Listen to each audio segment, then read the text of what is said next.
2, 3, 4, 5, 6, 7. Hey! Wow! Bonjour tout le monde! Ça a l'air qu'on est rendu à 7e épisode. Écoute, t'es tellement pas ça ce matin, il fallait que je le compte moi-même. Ha! T'as dit, hein? Pas vite, les gars?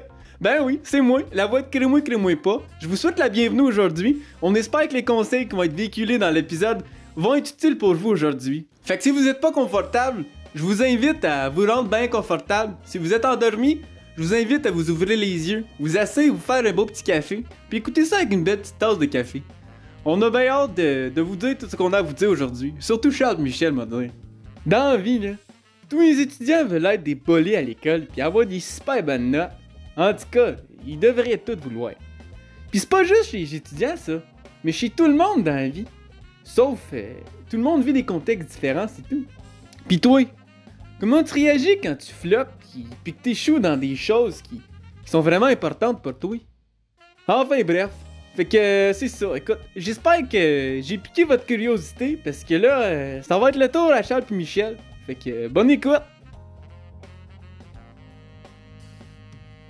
Bonjour Québécois, Québécoises, bienvenue à notre 7e épisode de la première série de Crime ou Crime pas. Ici Michel Gaudet. Et bonjour, je m'appelle Charles Porter et Michel, je suis pas encore sûr que je te crois. Et c'est la beauté de ce format parce que on reconnaît que c'est des opinions. On n'est pas expert et même parmi les experts, ils sont jamais d'accord, n'est-ce pas? Ouais, c'est vrai. Donc, les astuces pratiques et les avis qu'on donne, on les partage. Et la joie d'être humain, c'est que on a le droit de nos opinions, même s'ils sont tort.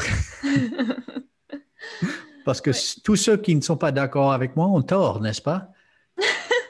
C'est comme ça se passe. Ah, non, c'est ce que me dit ma femme. Non. Non, c'est pas vrai. C'est pas vrai. So, comment vas-tu? Je vais bien. Il fait vraiment soleil aujourd'hui. C'est le beau soleil. J'ai passé du temps dehors. J'ai dîné dehors. Ça fait du bien. Je suis au sous-sol en train d'enregistrer et j'ai envie d'être sur mon vélo. Et puis en devrait plus, essayer je de faire fais un des podcast sur le vélo. et peut-être pas un podcast, mais quelque chose de live peut-être. Mais pour moi, ça me donnerait un peu d'anxiété de m'écraser. J'essaie d'enseigner à mon fils, le plus jeune, à faire du vélo. Et l'année dernière, je l'ai mis sur un grand vélo. Il a commencé à foncer. Il a failli écraser deux grands-mères. Oh là là! Oh. Le stress en ce moment-là, l'anxiété, je l'ai vu et ses grands-mères, il a juste passé. Je me suis dit, il les aurait tuées. Elles seraient mortes parce qu'il n'avait aucun contrôle. Donc, on a recommencé à apprendre un petit peu. Mm-hmm. Mais on va faire ça, on va parler de l'anxiété un petit peu et puis peut-être qu'on va retourner dehors. En randonnée, se rappeler c'était épisode 3 ou 4, de se mettre dans un endroit sacré et pur. Oui, ça c'est épisode 4. Ouais. Épisode 4, ouais. Mm-hmm. Super. Donc, je suppose que je dois avaler mon médicament chaque semaine. Alors, Charles va apprendre une nouvelle expression québécoise, encore une fois. Et vous aussi, c'est parce que j'ai eu du feedback de ceux qui ont commencé à écouter la série, mais le podcast, et ils apprennent des expressions québécoises. Alors, tant mieux, il n'y a pas juste Charles qui apprend. Alors, on va écouter Joey qui va dire l'expression de cette semaine. Thanks Charles, thanks Michel! Fait que l'expression qu'on a vue l'autre fois, vous en rappelez-tu? En tout cas, moi oui. Être tenu dans la rue, c'était l'expression. Puis celle de cette semaine, cet épisode, c'est frapper son Waterloo. À vous, Charles Michel. OK. Comme d'habitude, je la lis. Pour une fois, je peux la lire. Je la comprends pas, mais je peux la lire. Frapper son Waterloo. Frapper son Waterloo. J'ai grandi au Luxembourg. On a beaucoup visité Waterloo avec l'école parce que je connais les batailles et tout ça. Mm-hmm. Mais qu'est-ce que ça veut dire frapper son Waterloo? Alors, en fait, cette expression n'est pas juste québécoise, pour ceux qui la connaissent, mais c'est aussi au Canada, dans le fond. Et frapper son Waterloo, ça veut dire que de rencontrer un obstacle. Alors, c'est ça, tu fais face à un obstacle, tu subis un échec. Alors, c'est un peu ce thème-là qu'on va discuter aujourd'hui. Subir un échec. OK, on va le faire, mais d'abord, moi, normalement, on se moque de moi, Michel. Et c'est le truc, OK. C'est mieux comme ça. Mais aujourd'hui, je vais essayer quelque chose. Parce que chaque épisode, on essaie de donner des conseils pratiques. Et j'ai réalisé que la dernière fois, on n'en a pas donné. Donc, j'ai fait un petit peu de recherche sur l'Internet. J'ai entendu un gars, il parle lentement sur l'anxiété. Il me donne de l'anxiété. Arrive quelque part. Oh, ça m'a beaucoup dérangé. Je suis de sorte que j'écoute mes podcasts sur vitesse 1,5. Donc, tout le monde parle un petit peu plus vite que moi. Mais il a donné une idée. On va essayer ça et tu vas me dire si ça marche. Okay. Et l'idée, c'est qu'il appelle le shifting ou le changement. Et c'est l'idée d'attraper une émotion et puis de choisir une autre, et puis de choisir une autre. Donc, quand on a l'habitude de changer d'émotion par choix, l'idée est que c'est quand on a de l'anxiété, nous pouvons choisir une émotion différente. OK? C'est un muscle qu'on n'est pas habitué d'exercer, mettons. Changer nos émotions. Ça, ouais. Donc, je vais essayer ça. Peut-être que tu vas frapper ton Waterloo. Ça se peut. On n'avait pas prévu ça. Une bonne idée. Donc, souviens-toi, ça va prendre 30 secondes, 40 secondes peut-être. Mais moi, il faut que, parce que je suis un homme, je n'ai pas ma liste d'émotions devant moi parce que les hommes en ont 4. Mais je vais te demander des émotions. Et puis, tu vas ressentir cette émotion et puis la lâcher et retrouver une autre. OK? L'ennui. Tu la sens? Tu t'en souviens, un moment d'ennui? Ouais. Amoureuse. Ouais. Si vous voyez Elvire, elle sourit. Frustration. Ouais. OK. La joie. Oui. La colère. Ouais. La fatigue. Ouais. L'impatience. Ouais. Le bonheur. Ouais. OK, on va s'arrêter là. J'ai essayé de choisir des émotions qui étaient complètement à l'opposé l'un de l'autre. Est-ce que tu as réussi? C'était réel ou pas? Mais je veux dire, avec plus de temps, ça pourrait être réel. Mais c'est sûr que comme je me suis tout le temps associée avec des événements qui y avait vraiment cette émotion-là. Et c'est des événements que je me rappelle quand même assez bien. Fait que je sais que même si continuer juste quelques minutes là-dedans, je serais capable. Mais ça me fait penser, cet exercice-là, je pense que ceux qui font du acting, c'est quoi acting en français? Yeah, boy, ça va pas bien. En tout cas, acting, vous comprenez, là? C'est à cause de Charles, il me contamine, là, en ce moment. Mais j'avais une amie qui étudiait dans ce domaine-là, puis c'est ça, c'est dans le fond, eux, ils se pratiquaient à rire, vraiment comme rire, puis après, tout de suite après, pleurer, puis c'est vraiment dans ces émotions-là, puis à la longue, comme tu t'améliores vraiment en faisant ça, là. Alors, c'est quand même intéressant. Oui, c'est dangereux un petit peu parce qu'on peut apprendre à ne pas être authentique. Ouais. Et c'est une leçon qu'on ne veut pas apprendre, mais je pense qu'on l'apprend tous parce qu'on met un petit peu le masque.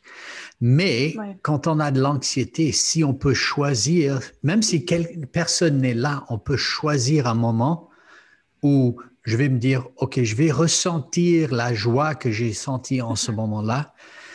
Parfois, je pense que c'est euh, très puissant Oui. de se rappeler, d'avoir comme une banque de mémoire Mhm. qu'on peut accéder dans un moment qui est difficile. J'ai Mhm. essayé, depuis qu'on a commencé le podcast, j'essaie quelque chose de nouveau. Chaque jour, j'essaie de trouver un moment de bonheur, un moment où je me sens bien. Mhm. Peut-être qu'elle ne dure pas beaucoup. Hier, c'était dur. Je fais des Ouais. études aussi. J'étais très stressé. Mais j'ai choisi un moment où je me suis dit, en ce moment exact, Mhm. je me sens très bien. Et Mhm. puis, je ne suis pas resté là dans le moment, mais en ce moment-là, j'étais bien dans ma peau. Et c'est incroyable qu'après 30 jours de faire ça tous les jours, mon attitude mentale est beaucoup améliorée. Et c'est peut-être le beau temps à Ouais, je l'extérieur, sais. Oui, mais, ça se peut. mais C'est ça, ça je se me peut le dis aussi que aussi. c'est dans les choix qu'on met Ouais. fait. Ouais. Mais retournons à frapper son Waterloo, frapper son Waterloo, parce que Oui. tout le Mais monde moi, arrive à un moment. j'ai un peu un.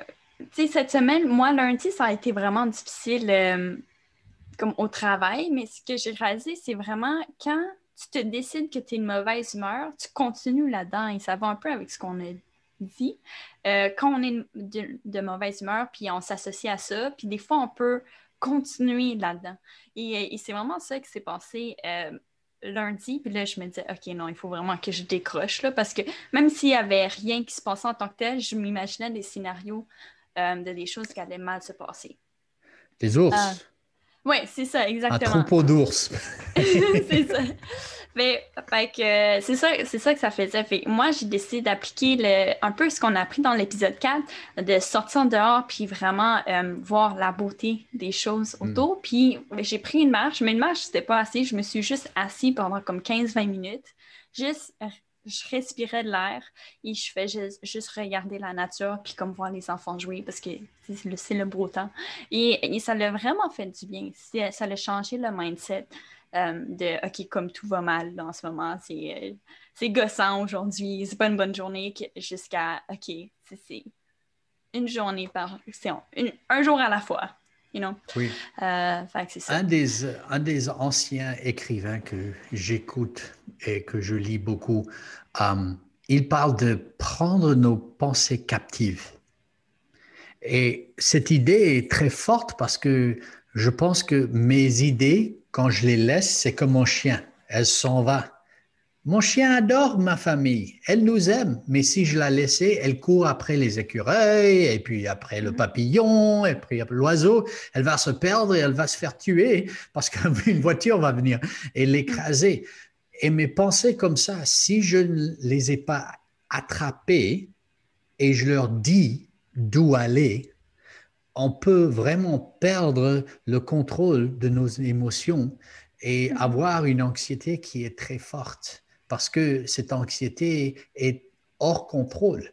Et pour la contrôler, il faut se dire non, je suis en Ouais. contrôle de ma vie. Ah, j'ai frappé un Waterloo, Mhm. mais je vais faire quelque chose d'autre. Ouais. Et je pense que c'est un défi. Mais je connais pas grand monde qui, quand ils ont un échec, sont comme ben, OK, j'ai eu un échec.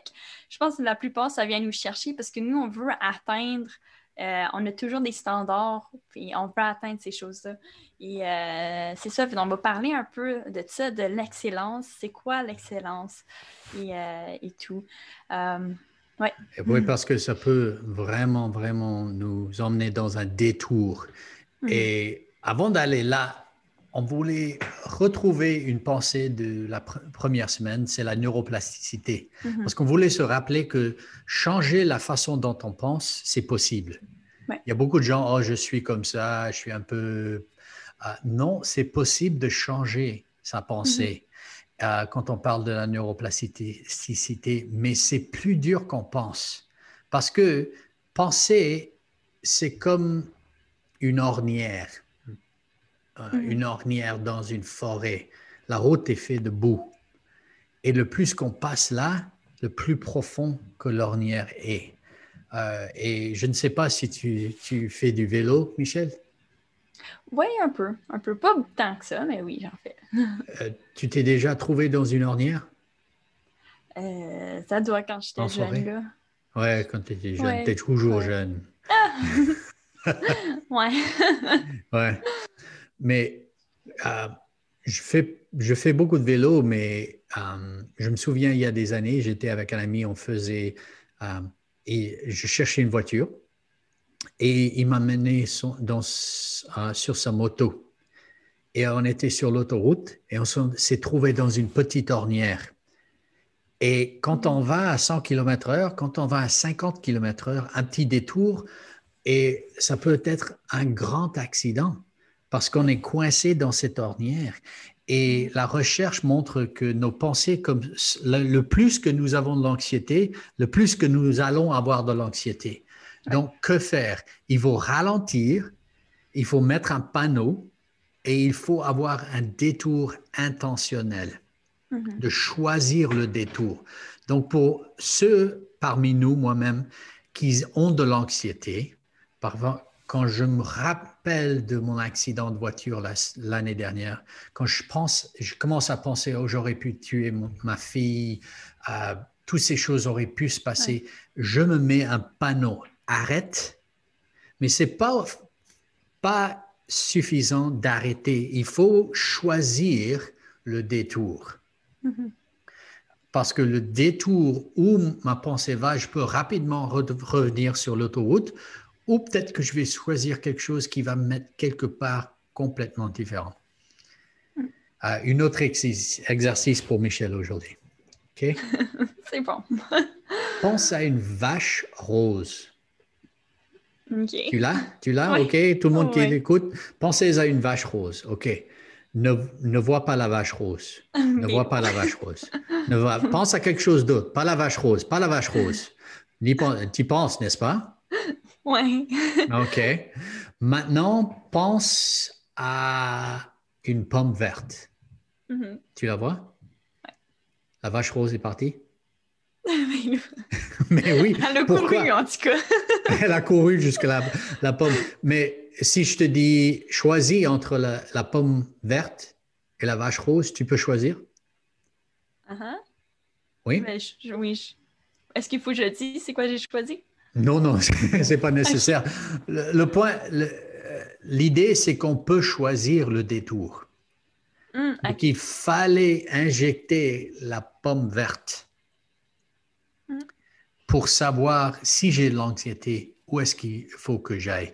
Et pour retourner à notre sujet d'aujourd'hui, l'excellence, je pense que pour beaucoup de personnes, ils ont ce stress parce qu'ils aiment que les choses soient excellentes.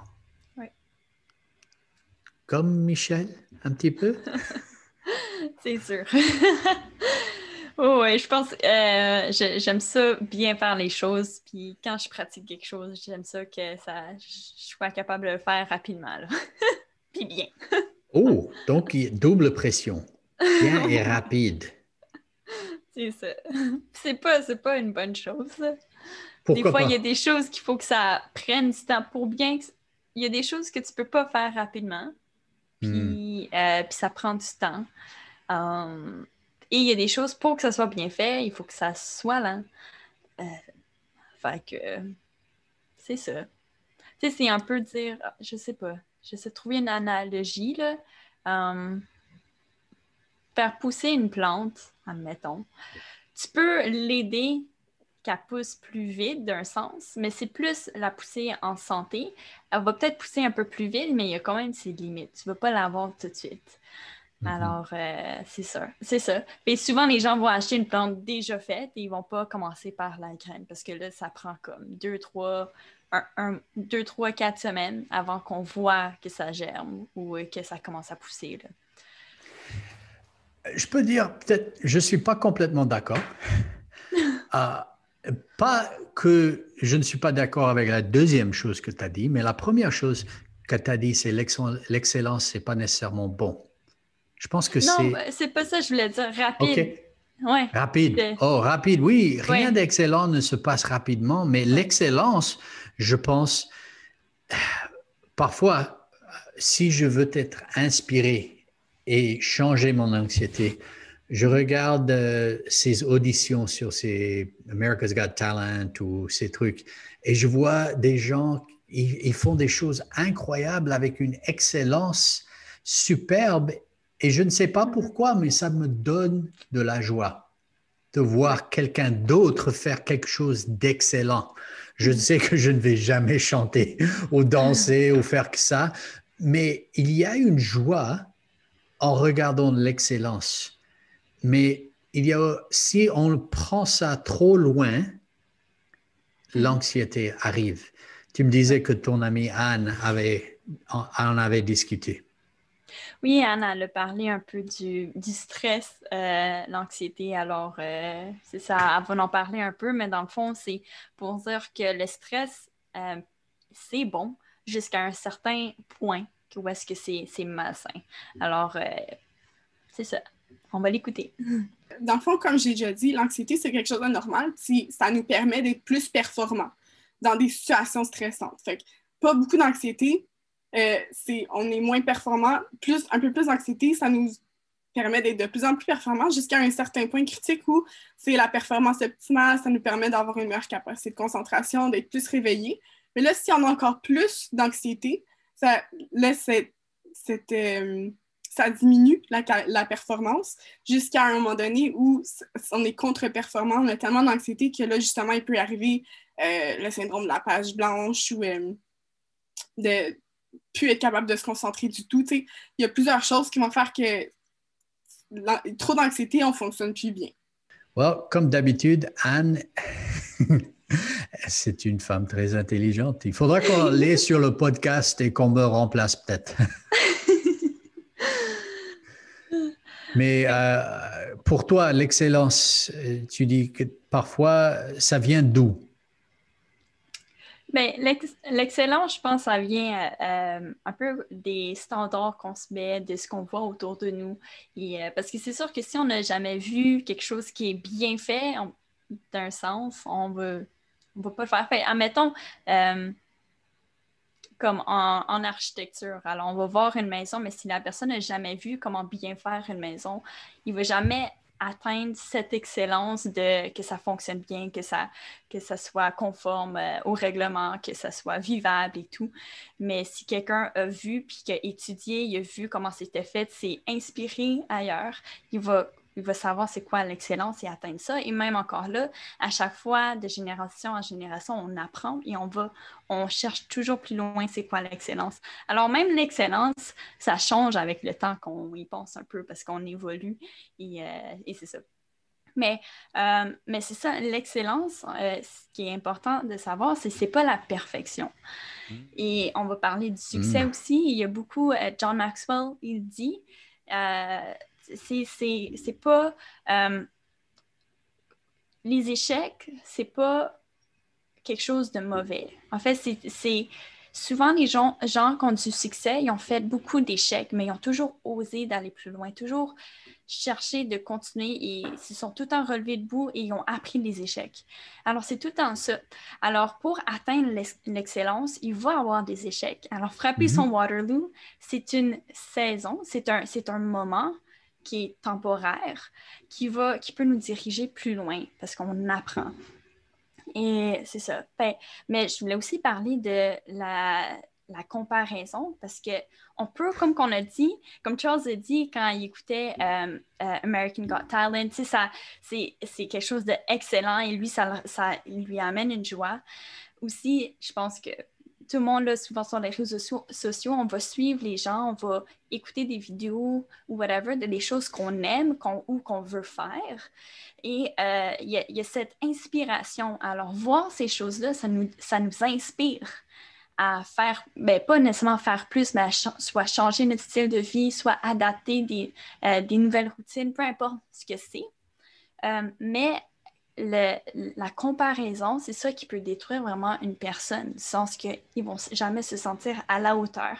Ils ne vont plus voir c'est quoi qu'eux ils ont et ce qu'eux ils peuvent offrir ou ce qu'eux ils peuvent faire parce qu'ils voient tout le reste qui est tellement rendu plus loin qu'eux que ça les démotive. Alors, on peut voir quelque chose, ça peut nous motiver ou ça peut nous démotiver. Et j'écoutais une YouTuber qui parlait de un peu, tu sais, comment avoir une vie plus saine. Puis, elle disait, si tu suis des gens qui, quand tu les regardes sur les réseaux sociaux, ça te démotive, toi, tu ne te sens pas bien après parce que tu te compares, arrête de les suivre, ça ne sert à rien. Mais si tu suis quelqu'un parce que ça te motive, ça t'inspire, continue à les suivre. Puis des fois, quand on commence, on a toutes les bonnes intentions. On veut suivre ces gens-là ou peu importe parce que ça nous inspire, mais ça se peut qu'à un moment donné, ça nous décourage. Alors, il faut vraiment prêter attention à ça. Et c'est ça, fait l'excellence, c'est vraiment pour et contre, mais il faut le définir aussi. Regarder comme ce que vous faites et ce que vous voulez atteindre et regarder c'est quoi qui est sain ou malsain. Et dans cette veine de comparaison, je pense qu'une des façons qu'on oublie d'être très sain, c'est la générosité. Parce que quand quelqu'un fait quelque chose de généreux, je lui dis, ça c'est excellent, c'est une excellente idée, c'est quelque chose d'excellent. Et il ne faut pas que ça soit super, beaucoup d'argent. On peut être généreux, on peut donner sans avoir beaucoup d'argent, on peut donner du temps. Et je pense que c'est excellent quand quelqu'un sert la jeunesse, par exemple un entraîneur de sport ou quelque chose. C'est excellent quand quelqu'un... je ne sais pas si ça se fait ici à Timmy's, mais aux États-Unis, parfois 2-3 fois dans ma vie, j'étais à Starbucks et la personne devant moi avait acheté mon café. Je me suis dit... C'était excellent, ça. Je ne les connaissais pas, il n'y avait rien, mais c'était un acte généreux. Mais pour moi, j'ai vu ça, c'est l'excellence humaine. Et je pense que quand on se compare, on oublie que l'excellence humaine n'est pas de courir comme Usain Bolt. Ça, c'est l'exception humaine. Ou d'être belle comme je ne sais pas, ou beau comme je... Ça, c'est l'exception humaine. Mais l'excellence humaine vient de ce qu'on peut faire, mais quand on le regarde dans une manière de générosité, on se dit, ça, c'est une chose d'excellent. D'excellent. Et oui, on peut créer quelque chose, un logiciel excellent, un iPhone, ça, c'est excellent. Mais après un peu, on l'oublie. Mais je pense que si on démontre la générosité, tu vois, je raconte toujours cette histoire. Il y a 3 ans qu'on m'a offert un café, on me l'a acheté. Mais je raconte cette histoire aujourd'hui. Pourquoi? Parce que c'était l'excellence d'être humain. Et ils avaient pris ces pensées de eux-mêmes, mais ils avaient décidé d'être excellents comme humains ce jour-là. Oui. Et pour vrai, c'est vraiment bon. J'ai jamais vu ça de même, l'excellence dans la générosité. Je pense que, en fait, c'est même prouvé scientifiquement, là, j'ai pas fait de recherche, mais j'ai entendu ça souvent, de les gens qui donnent, qui sont généreux, se sentent mieux, eux sont émotionnellement, psychologiquement, sont mieux. Oui, OK. So, le podcast pour écouter, si vous parlez anglais, c'est The Happiness Lab, Dr. Laurie Santos de Yale, Happiness Lab. Et elle a de la recherche qui montre que ceux qui ont donné, par exemple, un rein, une reine, c'est quoi? Kidney. Oui, un rein. Un rein. 20 ans plus tard, ils se sentent toujours bien d'avoir fait ça. Ouais. Ou un poumon, ou je ne sais pas quoi d'autre qu'on peut donner. Mais ils se sentent bien d'avoir fait ça Et la générosité continue dans leur vie et tout le monde qui entend ça se sent bien aussi.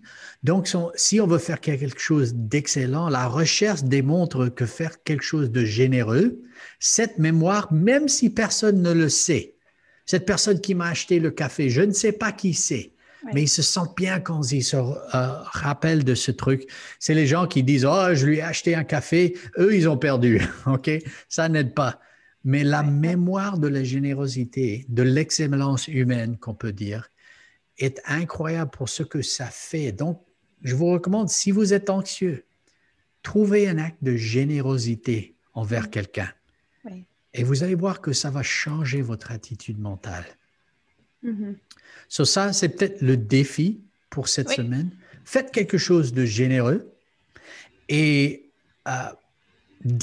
ne nous dites pas ce que vous avez fait, mais envoyez-nous le sentiment que vous avez. Aujourd'hui, j'ai fait quelque chose de généreux et je me sens X. Envoyez-nous vos pensées sur nos réseaux sociaux, TikTok, Crée-moi pas, Instagram, tout ça. Et puis, une petite idée pour terminer, une idée que j'adore. Michel, c'est quoi l'idée avec le café? Oui, alors Anne, on parlait de ça justement. Souvent, les gens qu'on dit beaucoup de succès, ils boivent beaucoup de café. Ouais! Ben voilà. Je vais être millionnaire! Mais c'est ça, le café et l'anxiété, est-ce que ça a un lien peut-être à voir pour votre vie? On va écouter Anne. Un petit topo rapide sur le café. Dans le fond, le café, quand on en prend, ça peut induire des réactions dans le corps qui peuvent ressembler un petit peu à l'anxiété, comme par exemple l'accélération du rythme cardiaque. Puis quand on est anxieux puis qu'on prend du café, ça peut augmenter ces réactions-là puis nous faire penser qu'on est encore plus anxieux que ce qu'on est, puis là, on peut devenir encore plus anxieux. Donc, ça pourrait être de prendre conscience de ça, si c'est votre cas, quand vous êtes anxieux, peut-être de prendre moins de café. Oui, alors si vous aimez le café, mais vous êtes anxieux, faites le test de ne pas prendre de café, voir si ça l'aide ou non, parce que c'est sûr que le café, ça stimule. Alors, c'est un défi. Je sais qu'il y a des gens qui vont dire « Non, je veux pas », mais ça vaut la peine d'essayer. Je veux pas. Ouais. Mais c'est une bonne idée. OK. Donc, 2 défis. Faites quelque chose de généreux et prenez une petite pause sur votre café. Ou faites quelque chose que vous pouvez reconnaître qui vous stimule un petit peu et qui vienne de l'anxiété. Et comme toujours, envoyez-nous vos questions sur cet épisode sur l'excellence qui n'est pas la perfection, mais qu'on peut être excellent comme humain. Envoyez-nous nos questions à CMCMPAS, crois-moi pas, CMCMPAS, à commercial gmail.com ou d'autres. Oh, il faut qu'on n'oublie pas, s'il y a des gens qui ont vraiment des soucis, qui voudraient parler avec quelqu'un, qui peuvent-ils contacter? Oui, alors on vous offre Isabelle Joret. Vous allez voir ses coordonnées ici sur la page. Et c'est une consultante en relation d'aide. Elle a ses offertes pour pouvoir être un outil pour les gens qui écoutent le podcast. Alors, contactez-la si vous voulez développer ce côté-là, si vous voulez parler à quelqu'un qui s'y connaît, qui a fait plus d'études que nous là-dessus, mettons. Alors, elle est disponible pour vous. On veut aussi, comme à chaque épisode, remercier notre belle équipe. On veut remercier premièrement Jonatas à la production. Jeremiah avec les réseaux sociaux et toute son équipe. Richemont avec tous ses encouragements tout au long du podcast et son équipe. Et puis Joey, la voix de Crée-moi, bois, que je comprends la moitié du temps ce qu'il dit, mais je t'avoue, j'ai écouté la première épisode 10 fois maintenant et Je comprends 90% de ce qu'il dit. Merci, bon. Joey, pour toute ton aide et merci à ta femme parce qu'elle est beaucoup plus intelligente que toi. Non, elle est super gentille, sa femme aussi. Et Joey, on te l'envoie à tout le monde à la semaine prochaine. À la prochaine.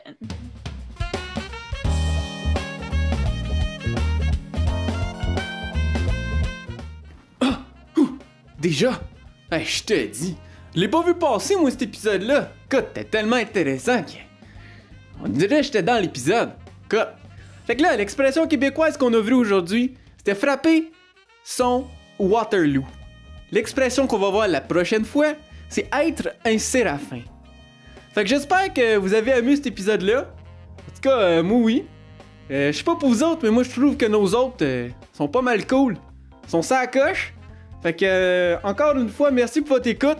Puis à la prochaine!